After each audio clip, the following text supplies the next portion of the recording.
70. The Answer. Portions of the following program may be pre-recorded. Portions of the following program may be pre-recorded. The following program is sponsored by Max Out Savings Advisors. The views expressed during the broadcast are solely for entertainment purposes and do not necessarily express the views of KNTH, its management, Max Out Savings Advisors, or its sponsors. Max Out Savings Advisors and members of the Max Out Savings team may or may not hold securities mentioned during the show. Plan for your prosperity. Prepare for your retirement. Safeguard your savings. And nurture your investments. This is the Max Out Savings Show with Ted Gioka, a presentation of Max Out Savings Advisors. Now, here's your host from Max Out Savings Advisors, Ted Gioka. Good morning. Welcome to the Max Out Savings Show. The following program is sponsored by Max Out Savings Advisors. The views expressed during the broadcast are solely for entertainment purposes. Welcome to the Max Out Savings Show. I'm Ted Gioka, and we're talking savings investments in your retirement here on the show. Our show is all about building up wealth and understanding the world today. Our motto and our philosophy is to save aggressively and invest conservatively. That's the key to building up wealth over the long term, is to save aggressively and then invest it conservatively. And we're here to help save aggressively, understand what's happening, and understand the world today. We have a different world than we did. We have a world, a decade before this, we had low inflation. We had zero interest rates. And now we have high interest rates. Short-term rates are at 4%, over 4%. Long-term rates are over 4%, both of them between 4 and 5%.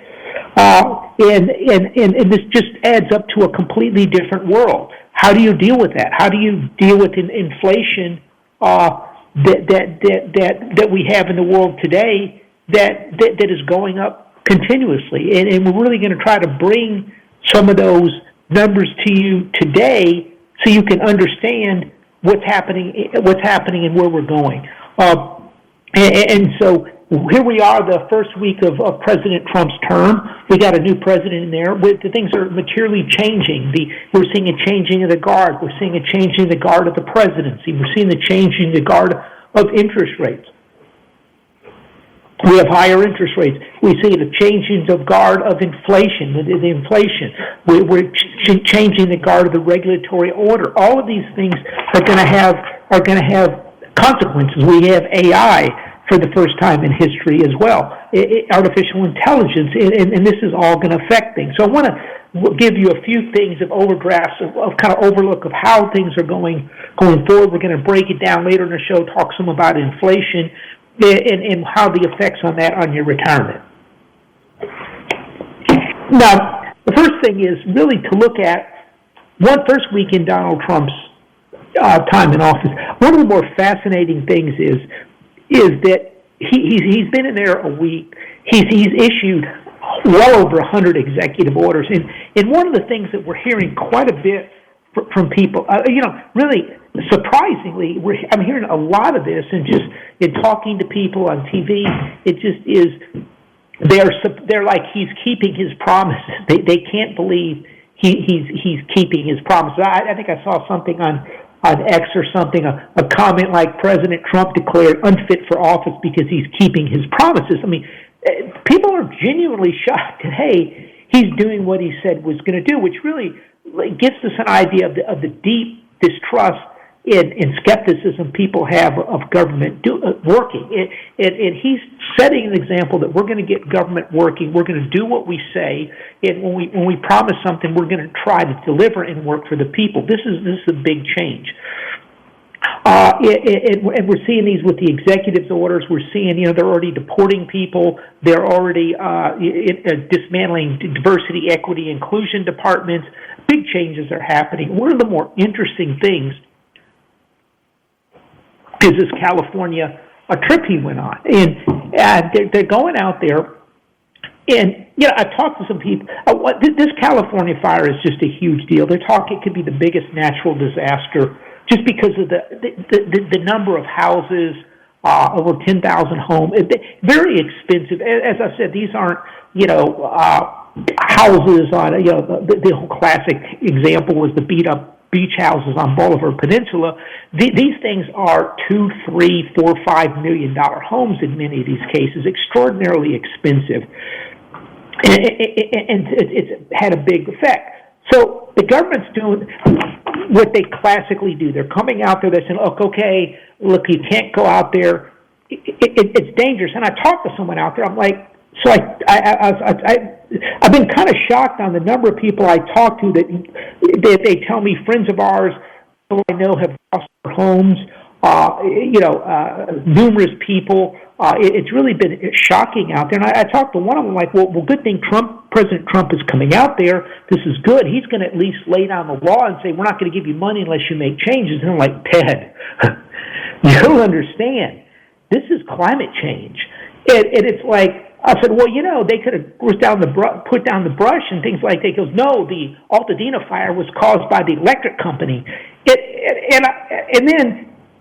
And I realized that these people, we should thank God that there wasn't a blizzard with 0 degree conditions in California. We would have had millions of people die because they would have gone out of their house without a coat and gloves because there was nothing they could do. It's climate change, and they would have frozen to death. It's just remarkable. And I talk to these people. I'm like, look, what I would do is, and one of these people was pretty close to the government over there. They're working with them constantly on this.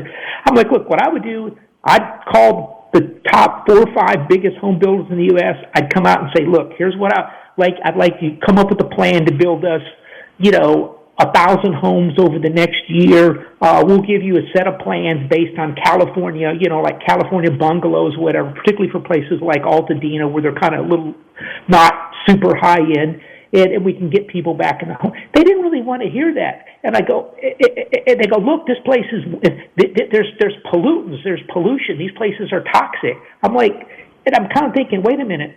I looked at the pictures. They're horrifying of these fires. There's nothing left but a foundation and a chimney. And if you know anything about toxic waste, the one way you get rid of it is burn it up. And I'm realizing that if you let these people have their way, they will sit there and declare these places toxic. They won't let people go back, or they will take 6 months to a year. And I talked to another friend of mine last night. We were talking to her. She lived in New Orleans. When Katrina came in, everyone had to flee. Well, then they couldn't go back in. And so then they finally gave them a couple hours to collect their belongings and leave again, and then they wouldn't let them come back for 3 months. Well, what happened, it did is millions, not millions, but tens of thousands, over 100,000 of those people ended up coming to Houston because rather than letting these people get back in their homes, clean them up themselves, and try to fix them up, they kept everybody out and they forced everybody to leave, which was probably part of the plan.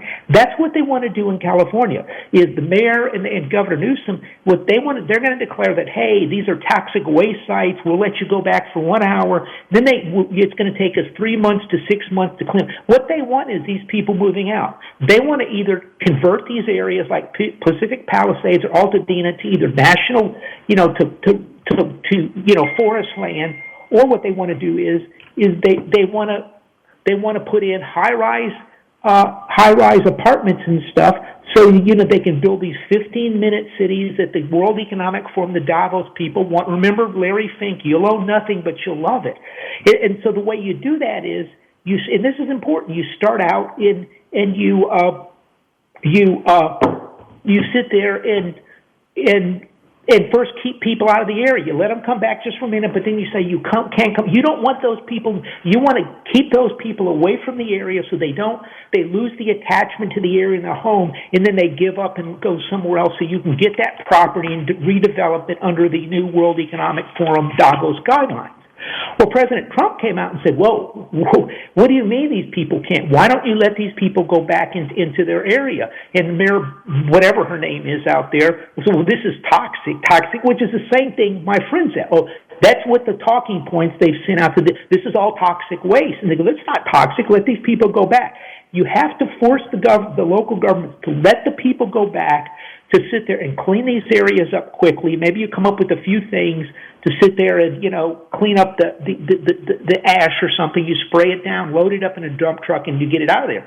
If you convert the whole thing to a toxic dump super site, That's going to cost probably $30-40 million or more, billion dollars. The good thing is it's going to delay rebuilding, years into the future, and it's going to give the government control of the land. Donald Trump saw that. He saw right through what they were doing, and he put a stop to it. Donald Trump understands how these people operate and is stopping it, and he's giving people courage to stand up and go, wait, why can't I come back to my house? What do you mean I have 1 hour? This is my property. I want to clean it up. And if you start talking about parts per billion of pollution, honestly, I can declare every home in the country a toxic waste dump. But you can't let them do that. Trump is a leader. He's leading the country in the right direction, and he's establishing the rules of the road. He is waiving all of the regulations. Unless it's a real serious one, they're waiving them to get, if you want to build back the way it was, we're going to let you do it, and, with minimal red tape. So he is changing. This guy's, he's been president, Monday, Tuesday, Wednesday, Thursday, 5 days. 5 days he's done. It's extraordinary. And so, but this is why he's saying these things, is because this is what these people, this is what Gavin Newsom is doing. The World Economic Forum, they have plans for this, how they want to, this is their opportunity. Remember, it's always an opportunity to reshape into these 15-minute seasons, this Davos vision of the future. This is why we have problems in Houston, Texas. We had that Davos witch, Lena Hidalgo, who basically has screwed the city up because she's listening to Klaus Schwab versus doing the right thing for the people of the city of Houston. I was talking to someone the other day about what a disaster that the Mayor Turner left the city, and the mayor was telling me it's a complete, they looted the city for all practical purposes, but things are being cleaned up. Things are getting better. The world is changing, and this is exciting, and this is the type of stuff we're seeing. Some other big things that are happening. So we're seeing a huge shift, deregulation. This is going to be positive for corporate America. In some cases, it's going to be negative for corporate America. Let me give you an example. Deregulation is very good for the defense industry, but Pete Hegseth is going to have to go in, was just head of defense, and go, look, guys, we can't be paying $100 and $200 million a plane or more, and then having you guys take 20 years to build the plane, or 15 or 10 years to build it. We've got to get these planes out. Maybe we can pay you that, but they got to be coming out at a quick rate. And if we can get them out at a quick rate, the prices should come down. What's it going to take to sit there and get these planes out? What regulations can we do to stop? Well, this will save you money, but we want some of it. And we can't just our defense industry shouldn't be there to enrich the shareholders of the defense industry. The defense industry is there to supply armaments to the United States of America, to defend the United States of America, but most importantly is that these are high quality, reliable in battle, and also can be built quickly. We don't need, if we need 150 ships, what good does it take if it takes them 25 years to build, 30 years to build the ships, and meanwhile we've lost the war with China. So again, another big change happening. These are all big issues happening out there right now. And so it's a little tougher. The same thing with the drug industry. They're going to come in and go, guys, look, we can't pay these people. I'm sitting here we're borrowing $1 trillion every 100 days. That's maybe it's 105 days. Additional $1 trillion every 100 days in the United States of America. Our deficit is skyrocketing. We can't afford to be paying you guys thousands of dollars for a drug. Someone was telling me some drug that they might have to take was $16,000 a year. I'm like, how is this possible? We can't afford this. And so they're going to have pretty tough talks with the drug industry. Hey, guys, look, we can't pay. And it's not a matter, okay, we'll let what the government came up with. They came up with a solution. What we'll do is we'll negotiate 3 drugs a year for price control. That's ridiculous. And then for the next year, we'll tell you, no, it's like, hey, we want you guys to make money on these drugs. We want you guys to make a lot of money on these drugs, but this isn't a free, you don't get to take as much money out of the treasury of the American people to give whatever, so you can price whatever price you want to set on these drugs. So again, these are big changes happening in the food industry. What's RFK going to do? That's going to be more expensive because they're going to have to put better quality ingredients in these products, and they're going to have to make sure that there's no cancer-causing things. For the interest of speed and price, they've been giving us sub-quality food compared to the Europeans and elsewhere, and our obesity rates and our disease rates have skyrocketed. All of these are changes. So how they're going to work, we're going to talk about that and more interesting things right here on the Max Out Savings Show. The Max Out Savings Show with Ted Gioka is taking your calls now at 713-339-1070. Ted Gioka will return after these messages.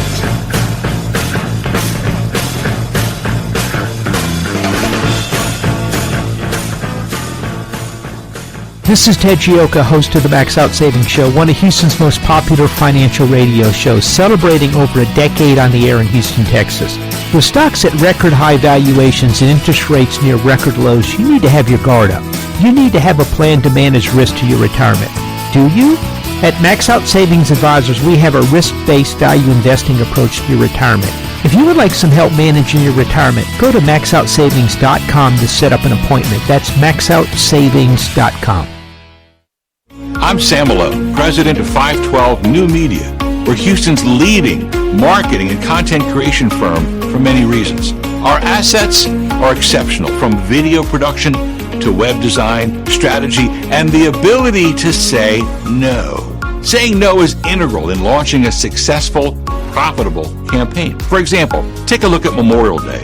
It's a federal holiday set aside to honor and mourn those in our U.S. military who died while serving our country. I'll say it again, for those who died while serving our country. So how does having a sale work in unison with the reason for the day off? Look, we know people will be at the beach and barbecuing and having parties. We would probably say no to launching a Memorial Day sale. So is there another way to commemorate the day while marketing your brand? Absolutely. And from our experience, the same holds true with Easter Day sales and MLK Day sales and Christmas Day sales. That's why we're different. No cookie cutter, follow the crowd, template marketing. Let's talk. We're 512 New Media. 512 New Media. With better marketing comes better value, creating better results. We return now to the Max Out Savings Show. Here's Ted Gioka.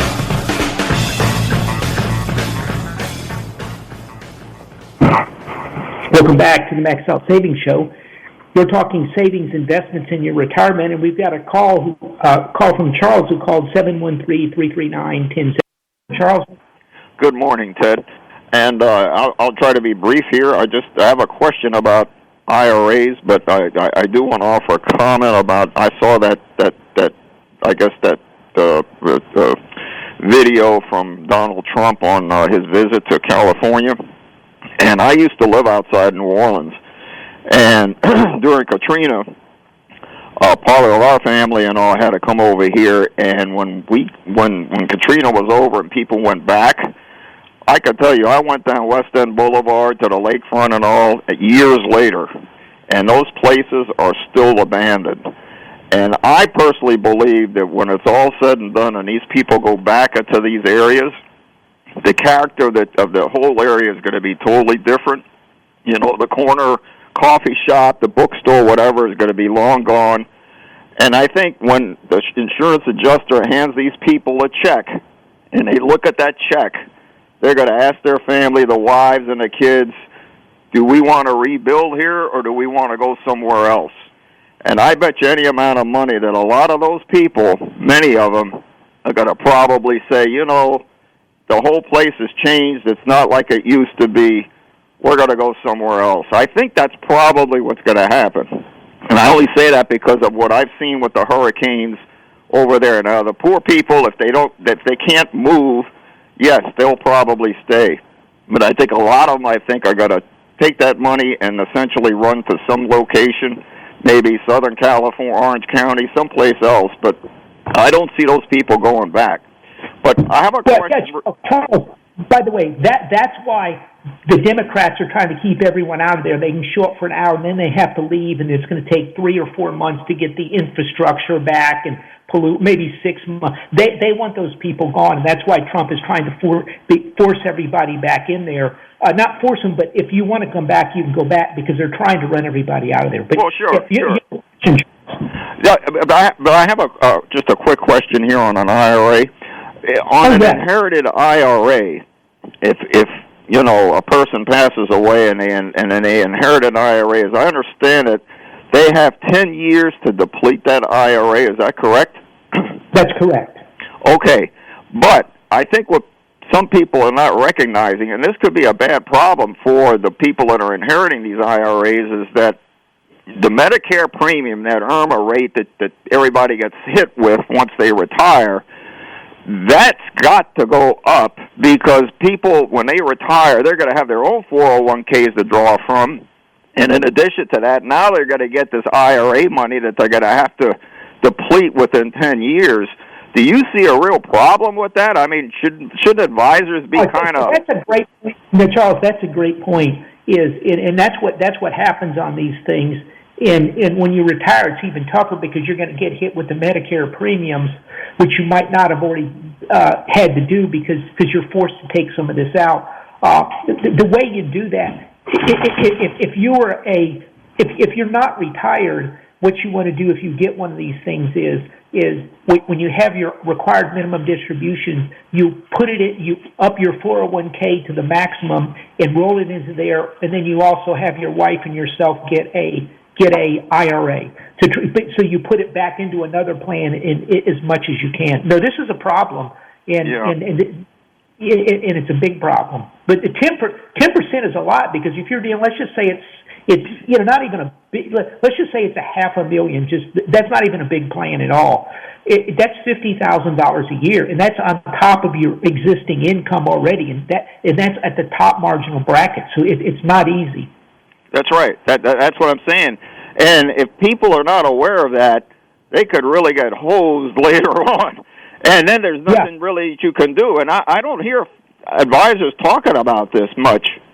And I just want to bring that up because as I thought about that, I thought, the future generations, I don't know, you're probably the better person to speak about, their financial literacy, but I think most people are not aware of that, and they're going to get blindsided with this because their parents or somebody may pass away, and they say, okay, well, we got 10, but then when they go to apply for Medicare and all that stuff, then, they're going to have all this money coming in, and they're just going to get shellacked.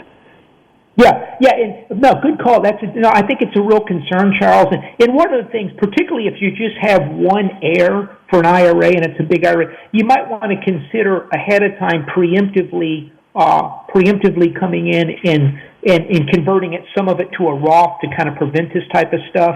And that's kind of a hard thing to do. A lot of people don't like to do that, but that's something. But it is an issue, and so the minute you get one of these things, and you have to make these inherited things, the smart thing to do in a lot of cases is to bump up your savings rate and IRA money as much as possible if you're still working, and that way you can shelter that income.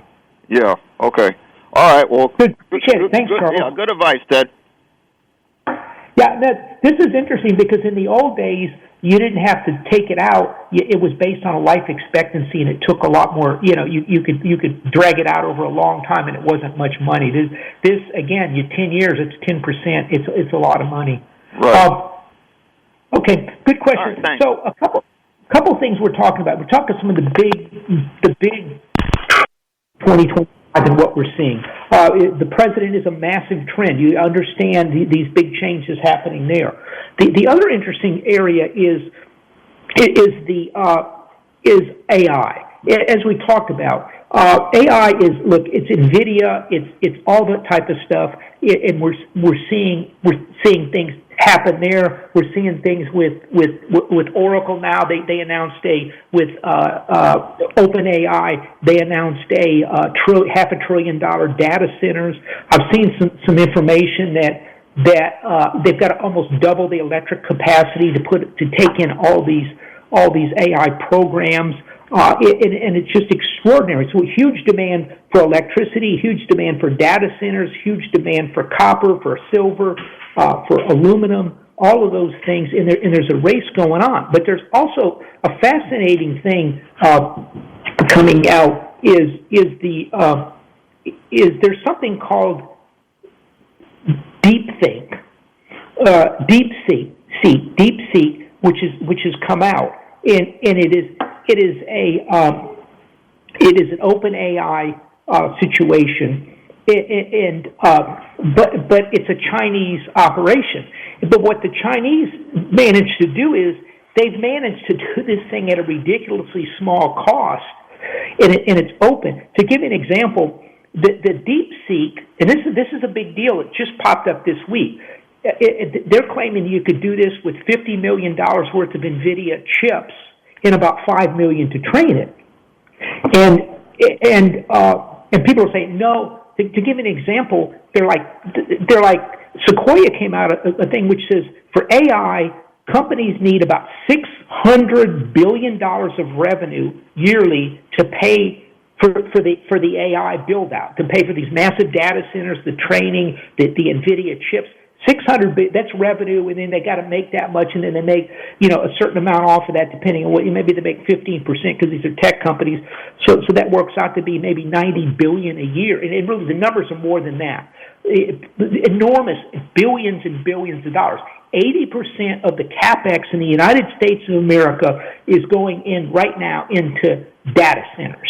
Think about that. When you say CapEx, it's plant and equipment. Hey, we're building a new plant over here. It's so exciting. We're building, a building. No, 80% of the CapEx, the capital spending, is now going into AI, this is a huge. So all of a sudden, the Chinese come up and go, hey, we've got this DeepSeek. It's open, DeepSeek AI, and it only costs $40 billion. Well, people are like, well, $40 million. They're like, well, that's not possible. So what happened this week, here just recently, or early last week, is Mark Andreessen came out, and what he said, look, this thing is for real. People are like, that's not possible. It can't be done. This is all smoke and mirrors. And he said, no, this thing is for real, and it's a big game changer. And so if you look at some of the stocks, if you look at NVIDIA here, NVIDIA has suddenly, it sold off a little bit, and it's kind of topping and not really going anywhere. And so the question is this open AI, is this DeepSeek open AI for real?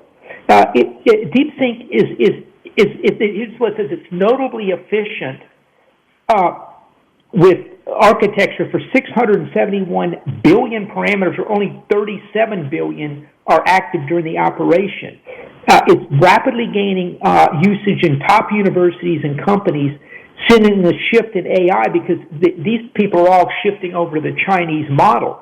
And so what the Chinese have done is while our open AI people have come in and said, look, what we're going to do is we're going to sit there and we're going to, they're building on an AI platform that they can all make money off of and collect everybody's data and everything else. The Chinese are like, look, what we're going to do is we're going to build this cheap open AI, and then we're going to control the system. And so we need to watch this closely, because all these data centers and all of this huge build out could be somewhat of a dinosaur. And we're talking 80%, which is, you rarely see those types. I mean, that's like wartime numbers on capital spending. And so we're going to have to watch this over the next couple of weeks. Is this DeepSeek for real? Is it changing the AI game up? And I actually had some interesting talks about AI and really how you train this morally the other day. And the one good thing about the if there's a cheaper one to train, if you can train it using morality, which eventually, I think in the future you will see people use AI systems based on their politics and their religion. And so you want an AI that is based on the teachings of your religion. And this is very important. And I had some discussions this week on this subject. But see, you couldn't do that. You couldn't do that when these things are billions of dollars worth of programs, hundreds of billions of dollars. But if it's 40 or 50 billion, then you have the ability to do that, 40 or 50 million, to build an AI based on the religious teachings of your religion. And this is something that's kind of, this doesn't have anything to do with savings and investment, but that's just something that interests me. We're looking into, but back to the actual situation in hand here is the question is, how good is this DeepSeek? It's called DeepSeek, deep and then seek, SEEK. Is this good? How good is it? Mark Andreessen, who is one of the kingpins in the tech world, has sort of said it is for real, because people say, no, that's not possible. You can't make it that cheaply. And so I actually saw someone comment, I think on X or somewhere, kind of like, this would be like if Apple comes out with a new iPhone, 20 years ago, and it's $1,000, and you go, oh, this is great. I can't believe this is phenomenal. I can't wait to get it. And someone else comes out and's got the same phone for $50.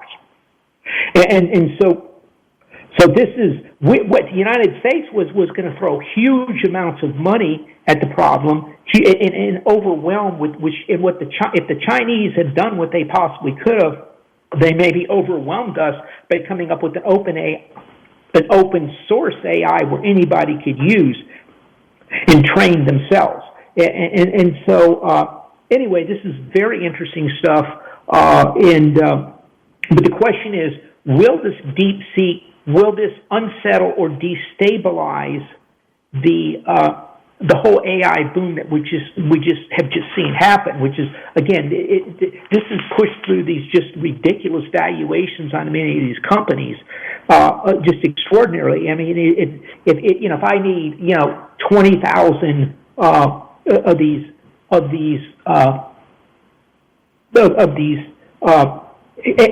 NVIDIA processors, it's one thing. But if I can sit there and build out a system when I had somewhere I actually had that. Let me see if I can pull it up here. If it's tens of thousands of these processors, which cost a huge amount of money, well, if I can sit there and use 2,000 of the NVIDIA processors, put together a little package for $40 or $50 million, and train it up, that means I can take on Microsoft. I can take on these other companies who are spending billions. Meta has spent $65 billion. Well, if I sit there and with my little $50 million thing, that's a problem. And so this is going to be very interesting to see what happens and how this all plays out going forward. And again, we want to keep you in on these big trends that kind of people aren't seeing quite ahead of time, but this has really thrown the whole system up in the air. And evidently, some of the things I've seen, it's a reasonably accurate system on a quality basis. It's not just coming up with junk. And we can go down a rabbit hole in this. We'll stop here, but that's sort of really what we're looking at is to give you an idea of really what we're seeing out there overall. Now, the other big trend is what's going to happen with inflation. Look, inflation peaked. It didn't peak, but in 21 it was 7% and 8% in 22, and it's down about 4% now. And how does that going to affect things? And I'm going to discuss this, but tell you what, let's take a quick break here in the Max Out Savings Show, and we'll get back and we're going to talk about how does inflation, what's going to happen with inflation, how does inflation affect your retirement, how does it affect your retirement lifestyle, right after this quick break right here on the Max Out Savings Show. If you've got savings and investment questions, Ted Gioka has answers. Call the Max Out Savings Show now at 713-339-1070. We'll be right back.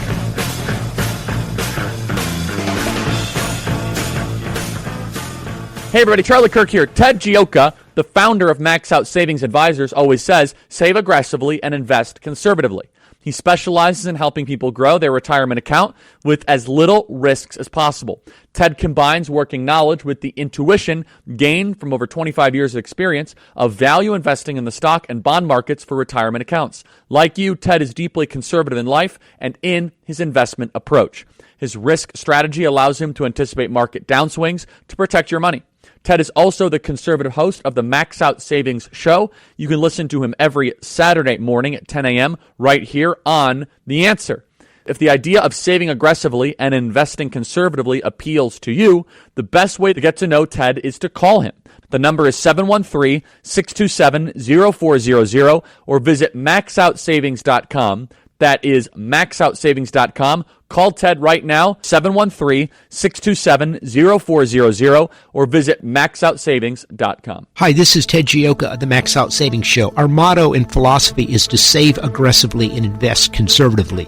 The world is changing at a faster rate than any time in the last 50 years.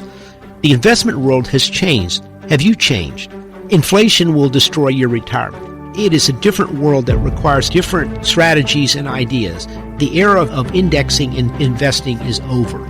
If you need help, listen to the Max Out Savings Show. Our show airs every Saturday at 10 a.m. and Sunday at 7 a.m. We talk about investments, the world, and where the world is going today, and help you understand it and help you save money and build up wealth. It's the Max Out Savings Show. And if you need some help, go to our website, maxoutsavings.com. That's maxoutsavings.com. On the website, you can sign up for the free Max Out Savings Report. Our report covers all types of these big issues, the changes in the world, and helps you understand and protect your retirement. So go to the website, maxoutsavings.com. If you can snap your fingers, you can find this radio station. So the next time you want to listen to us, your smartphone is now your smart radio. We're always on. This is AM 1070, The Answer. And now, more of the Max Out Savings Show with Ted Gioka.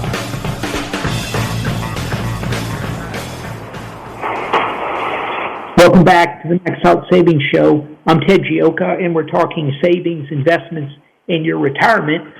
We're just talking about inflation, some of the risks for 2025. Where do we go from here? What's happening? We talked about Donald Trump is that's a big, I won't say risk, but change agent things happening. President Trump. We have the AI. What's going to go on there? The other one, of course, we have inflation. We have interest rates. All of these things add up quite a bit. And looking out, the inflation is a big issue. But when it comes to retirement, because that's what we do at Max Out Savings Advisors, we manage retirement funds. For people, they have an IRA, roll over from an old job, or they retire, they come to us, and we manage the assets using our value investing approach. So one of the big things you got to watch out for is inflation. A couple reasons. Inflation, as inflation goes up, interest rates go up. That tends to hurt the stocks. It tends to drive stocks down because they're often priced based on return of the benchmark, which is the U.S. Treasury. So the higher the rate goes up, the more expected return people are expecting on stocks. So as inflation goes up, it tends to drop stock prices down. Also, when inflation goes up, bond prices go up. When interest rates, bond yields go up. When bond yields go up, remember, it's like a teeter-totter. When bond yields go up, the value of your bond goes down. And so it hurts the performance of your bonds. This is why back in, 2022, we had the worst performance in bonds in like some people said 100 years, which was just disastrous. But it also, as inflation goes up, it hurts your standard of living. Now, if you're working, it's not quite as tough because you can get some raises, but if you're not working and you're retired, particularly if you're on a fixed income, it can be devastating. And this is the world we live in. As you said, 7%, 8%, 4% in 23. I've seen some different numbers on those, but inflation peaked according to the official CPI in May of 2022 at 9%. And keep in mind, it works out to be officially about 21% is what costs have gone up since 2020. A lot of your expenses have gone up a lot more than that. One of the things that's fascinating about this inflationary cycle is during this inflationary cycle, corporate margins have hit record highs. So corporate America has been very aggressive pricing in inflation. They're not going to let in the past, as inflation took off, the companies were under pressure to keep prices down, and so their margins went down. But now they're so aggressive, they're run by such aggressive people in the finance departments that these are all young MBA types, and they want earnings growing 7% no matter what. And so they really have pushed up prices and took advantage of the inflation. It's kind of an opportunity. But I think they're under now pressure. In many cases, people have raised their costs so much, it's starting to hurt their business. But keep in mind, I said 21%. These are numbers, those are the official numbers. The real numbers are probably a lot more than that. And that is devastating for a retiree, because when you retire, typically you've got 25 or 30 years.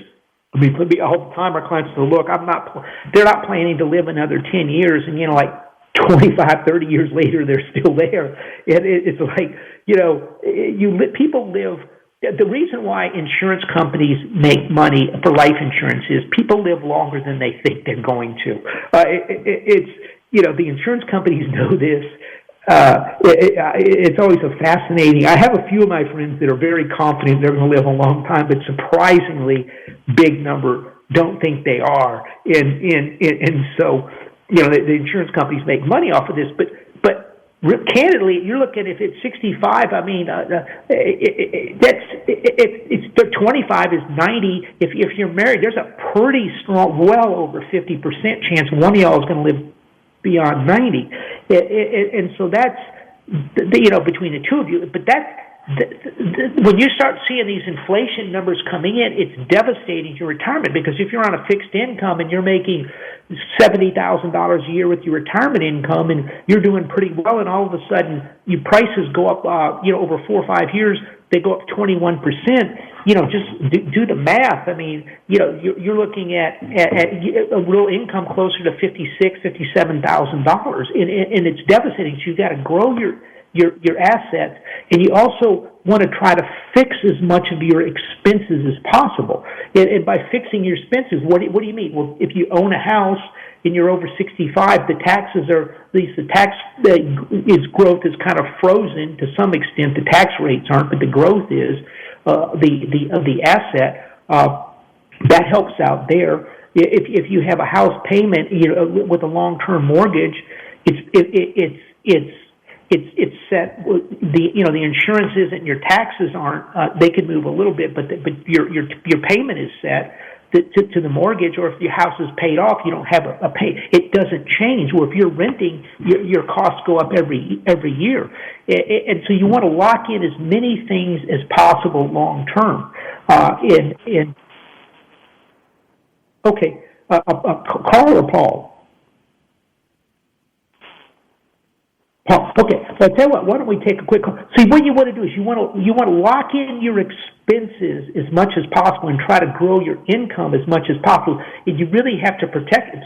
So if, for instance, you get a fixed annuity, you're sort of trapped, and that's all you're going to get. And then it's really great now, and you got more money to do it, but 10 years from now, with inflation, you're in trouble. You get a big inflation or hyperinflation, you could have to be eating dog food. It could get so bad. And that's why it's so important to protect your assets from retirement. Let's take a quick call from Paul. Welcome to the Max Out Savings Show. Hey, Ted, do you remember where you saw that interview with Mark Andreessen? I saw it on X. It was on X. Okay, what I'm wondering is it the sort of problem where if you use DeepSeek somehow, they can still get your data in China? How does that work? But no, that is a problem. But here's the question: is if I got something that's going to cost me $50 million to put together to do, and everyone's using it, it's open source, or I got something that costs $50 million, people are going to they can have. I'll just watch the data. Yeah. And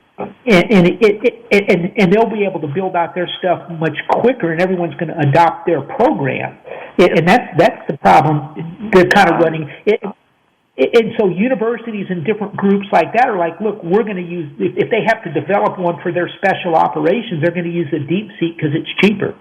Yeah, I understand that, but I'm thinking, obviously lobbyists have huge amounts of money, or I should say our companies like Microsoft, et cetera, Oracle.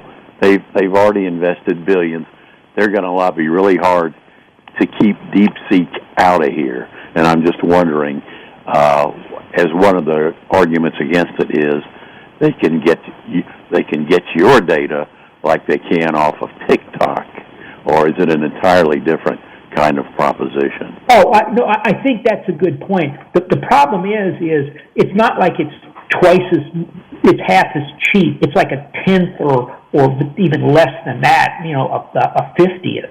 And so the cost difference is so huge. Maybe someone in the United States is going to come up with a U.S. DeepSeek, and then what do these guys do with all this CapEx they've poured into these systems? I see what you're saying, yeah. By the way, how did they do it? Do we have any idea how they did it? No, there's not as much stuff out on it yet. Really, when Mark Andreessen said that, because people are like, no, it's all BS. Don't believe the Chinese. They're not can't be trusted. But then people looked into it and they said it's real, and people are like, oh, what? Where did this come from? And so again, keep in mind the super high cost of AI is an advantage to Microsoft, Apple, Meta, all those guys, because they can throw billions and billions and then no one else can get near them. But if someone comes in with a cheap thing, it opens up AI for everybody, and it kind of changes the game. And all of a sudden those chips, rather than needing 10,000 chips or, 20,000 chips, just need 2,000, it hurts NVIDIA, and it changes the whole game quite a bit. Yeah, I think NVIDIA must have topped out in the price of their stock. It hadn't gone anywhere in about 6 months. I was talking to someone on that yesterday, and I'm like, this thing looks like it's not going anywhere. Right. I can't imagine it would go higher, just based on what you're telling me. So you get the impression that companies over here could duplicate what DeepSeek did. Did you get that impression from what? Yeah, I think they'll try to, yeah. But it opens it up to all types of other companies, and all of a sudden, 4 companies don't have a monopoly on AI. Right. Well, that's what his company specializes in funding startups. So I think he's probably pretty enthusiastic about that possibility. One real quick question. I'm thinking about self-insuring my house. Is that the sort of thing, doing the calculation, that a financial advisor should help you with, figuring out if you can afford to go that route or if it's not safe? Yeah, one thing you could also do is, we can help you with that. Like, you can call us at Max Out Savings Advisors, and we'll help you out with that, particularly your client. But if you can call me, just ask me a couple questions. But keep in mind, we had, quote, that Category 1 hurricane, which I still can't believe it came and dropped the tree on our house, and it was a big tree, and it was a lot of damage. It was over $50,000 in damage, and so that would have been doable. There was another tree that fell parallel to the house. If that would have come down on the house, that thing was like 3 feet in diameter and 100-something feet tall. This one was 2 feet in diameter, and the house was built like a fortress, but it held up. The other one would have crushed it. Then it would have been, the whole house would have been totaled. And so the $50,000, if I'm self-insuring, or $60,000, I could absorb that. But if I had to go buy a whole new house, it would have been pretty painful. So maybe the way to look, if you want to do it, is maybe really bump up with a very high deductible of like $100,000 or something, which I haven't looked into, but that might be a better way to go. Yeah, well, I'm not saying I can't afford the insurance. I'm just wondering, assuming the whole house, I'm assuming the worst case, the whole house is lost. And I have a financial advisor. I'm just wondering, can I? I think you can give you some basics on that. Yes. Okay. They're not real. By the way, one thing I would like to see is, because if you add the auto insurance and the home insurance, it's a pretty big number. I'd almost like to see, insurance is getting so expensive, I'd really like to see a new type of qualified plan, and basically like an insurance IRA where I can put all my insurance, my house and my auto insurance, into an IRA and just kind of self-insure with maybe a catastrophic umbrella on top of it and grow the money myself. Yeah, I think because of what's happened in Los Angeles, I think there's going to be a lot of talk about changing how insurance gets packaged. Okay. Yeah, because it's going to change the whole country, by the way, because of this. Yeah. Thanks, Ted. Bye-bye. Okay, good question. Really fascinating questions today. But there's so many interesting things happening in the world today. So the AI, I think you want to watch it closely. We still think that the better ways, if you want to play AI, is we think the things like copper, which we're involved in, the metals we're involved in because for the build out. But we want to watch this thing closely with the AI in general, with the DeepSeek coming up. And the other thing is, it's going to go more towards the software companies going forward, particularly if they can buy cheaper ones, like an Oracle can build their own system, or Salesforce, or these other ones can have their own. It's going to be interesting to see how that all plays out, and that's probably what's going to work this year. A couple things with the we still. The question is. We looked at some of the food group, which we felt has gone way down in price, gives us some opportunity to pick up some high-quality food companies. Some of these things are yielding 4%, and you just kind of hold on to them. They're global companies, and a lot of these big global companies, the dollar has been so strong that it's hurt them. We like the sector now. It looks like the dollar is starting to turn. When Donald Trump made the comment that he's going to force interest rates down and talk to the Fed, that's really what seemed to start crack the dollar. And the dollar has been very, very strong. So I think that's the other big trend to keep an eye on for 2025. Now, a couple things. Oh, by the way, I forgot to mention one of our sponsors, which is Rangoni Global Gin, which is a botanical gin out of the Italian Alps. It's got some of the finest organic botanicals in the world to put together just an incredible drink. It's called Rangoni Alto Gin. Look for the Kingfisher on the label. It's something to see. A couple things. We're writing a lot of this stuff in the Max Out Savings Report. We send this out once a month to you. It's completely free. We don't bother you. We don't call you. We don't do anything but send it out. I think 4 or 5 years ago, we did a seminar. We sent out an invitation to the people who were on the list. That's it. But it's a free report. We write about these issues with inflation, with the world, who's going to be president, how's he going to react, how's the world going to react, all these things, how to deal with inflation, how to deal with your retirement, retiring. It's all in the Max Out Savings Report. It's free. Just go to the website, maxoutsavings.com. If you need help with your retirement, I'd like to help you out. That's what we do at Max Out Savings Advisors. We manage retirement money. Just go to our website, maxoutsavings.com, and request an appointment. Until then, remember our motto and philosophy, which is to save aggressively and invest conservatively. That's the key to building up wealth, my friends.